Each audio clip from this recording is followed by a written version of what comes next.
มาเบาถึงเรื่องโค้งการไทยซอยไทยหรือว่าคนละเครื่องผัด60-40หลายคนออกมาวิพากษ์วิจารณ์หลายคนออกมาให้ความคิดเห็นครับเนาะโดยที่หลายคนบ่ได้มองความเป็นจริงเนาะต้องเติมเท่านั้นเท่านี้จังสิได้ใส่มีสอนมีเงินอยู่40 บาทแล้วสิเปียวเงิน133มาได้ใส่ถามก่อนผู้ที่ออกมาวิพากษ์วิจารณ์เติมให้เล่าอยู่บ่นี่คือความจริงพี่น้องมิฉะนั้นไผที่ใส่เท่าใดรัฐบาลเขาให้ใส่ไม่เกิน200ต่อวันแต่ข่อยมีแค่80 บาทข่อยก็สิได้ใส่200เนาะแต่ว่าเงินรัฐเหลือเนาะเงินรัฐก็สิ120 บาทกับข่อยอีก80ก็สิเป็น200ต่อมือมีเงินเติมเท่านี้และถามว่าผู้ที่ออกมาวิจารณ์ต้องเติมเท่านั้นเท่านี้เติมซอยข่อยอยู่บ่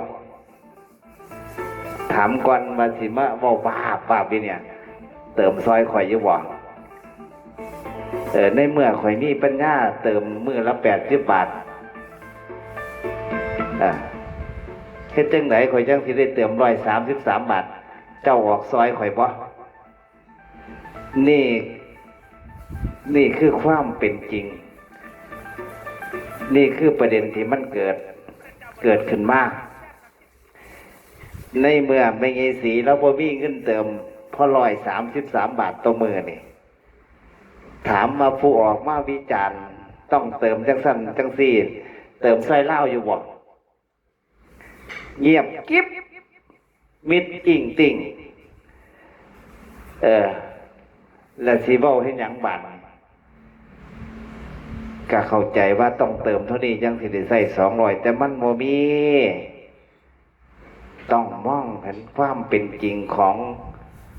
การใส่ของแต่ละคนบ่คือกันบางคนบ่มีเงินเติมเลยต้องไปให้ร้านค้าเขาเติมให้ซึ่งเป็นความลับหลายคนบ่ฮู้หลายคนก็ฮู้กันถ้าทางหน่วยงานราชการฮู้เขาก็รีบถึกจับเลยบานนี้อยากคือให้ผู้มันออกมาวิจารณ์ต้องเติมจังสั้นจังสี่ไปเติมซอยไม่ยีสีในเปียงไม่ยีสีเรามีเงินเติมได้133 บาทต่อมื้อเรามีเงิน40 บาทเราก็สิได้ไขแผงหนึ่ง100จังสี่ผมกับเติม80 บาทต่อมื้อก็สิได้ไข2 แผง200มันสิเหลือเท่าไหร่จักบาทเขาสิทั่วไปมืออื่นบอกก็ยังบ่ฮู้เลยต้องมองความเป็นจริงก่อนเข้าใจว่าอยากให้ใส่200แต่มันบ่มีเติมเข้าใจยังคนบ่มีก็คือคนบ่มีเฮาสิไปบีบแจบเป็นน้ำมันบ่ได้เด้กันผู้ออกว่าวิจารณ์เติมใส่ก็โอ้ยก็ดีโพดติแม่นบ่สั่น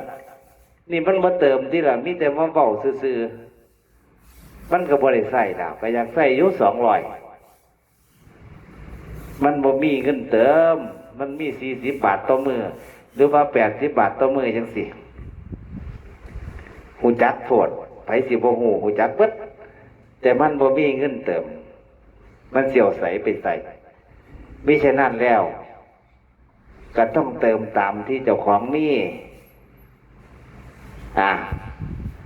เงิน1,000เดียวมันสิอยู่ฮอด30 มื้ออยู่บ่คันใส่มื้อละ200บ่ฮอดเด้5 มื้อเบิดล่ะคันเติมมื้อละ40 บาทก็สิใส่มื้อละ100คันเขาบ่หักทบไปให้ก็คือเบิดนี่คือปัญหานี่คือความเป็นจริงคันเขาทบไปให้มื้อในมื้อหน้าก็เติมไปซุมื้อมื้อละ40ก็ใส่มื้อละ100มื้อละ100ไปก็10 มื้อก็เบิด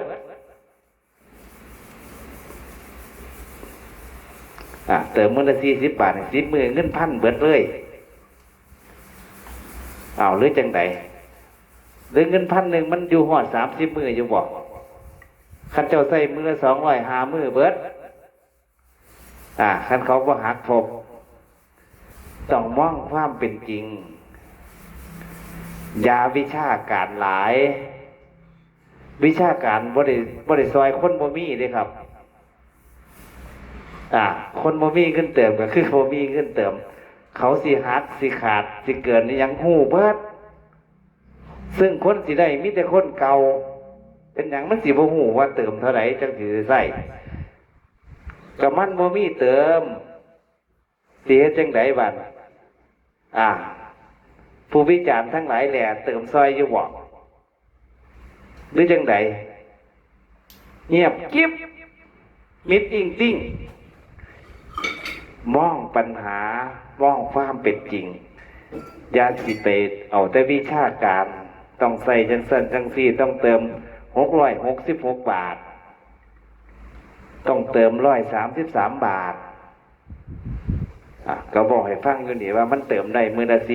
40ซึ่งหลายคนนี่บ่มีเงินเติมผู้ออกมาวิจารณ์ทั้งหลายแต่เติมซอยอยู่บ่เงียบนั่นนี่คือความเป็นจริงต้องมองความเป็นจริงอย่าไปมองวิชาการมากมายผู้บ่มีก็คือบ่มีผู้ลางคนได้ไปแล้วบ่มีฮ้อนขึ้นสิเติมก็หายไปกับอากาศนั่นไผซอยเพิ่นบัดนี้อันนั้นนักข่าวทั้งหลายนักวิพากษ์วิจารณ์ทั้งหลายนี่ซอยเล่าอยู่บ่กูเห็นแต่มิดอิงติ้งบ่เห็นออกโอ้ยไม่มีเราบ่มีเงินเติมไปแล้วกันนะกูบ่ได้ยินกูเห็นเพลงเงียบหายไปเลยนั่นมันต้องมองกับความเป็นจริงว่าเขามีเงินเติมเท่าไหร่มื้อนี้เติม20มื้ออื่นเติม50มันแล้วแต่มื้อ ซึ่งแต่ละคน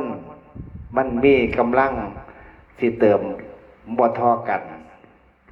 อย่าเอาจากของเป็นไม้บรรทัด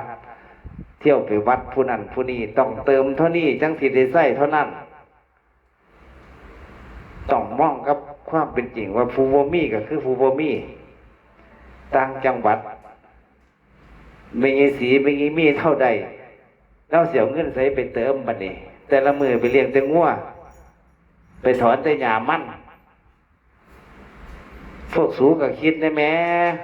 ว่าเพิ่นเสียเงินใส่มาเติมมื้อละ133 บาทหลังมือก็ได้เติมหลังมือก็บ่ได้เติมพวกสูก็มองความเป็นจริงแน่อย่าสิมองแต่วิชาการหลายเอาความเป็นจริงแม้นแล้วสูมีเงินเติมพวกในก่อนในขอว่ามีเงินเติมสูไปเติมให้เล่าบ่ล่ะมันก็ต้องมองความเป็นจริงมันสิได้ซ้ำไหนก็ยังดีกว่าสมมุติว่าใส่มื้อละ200สแกนจ่ายเงินเจ้าของเองมานี่จักปีแล้ว200มีผู้ว่าซอย60 บาทบ่ดีบ่หรือบ่เอาเฮาออก40เขาให้มา60ก็เป็น100ก็เอาตัวไผสิบ่เอาเนาะมิฉะนั้นก็มองความเป็นจริงนำอย่าไปมองแต่วิชาการหลายผู้มีเงินกับผู้บ่มีเงินมันบ่คือกันมิฉะนั้นก็ฝากไว้เด้อ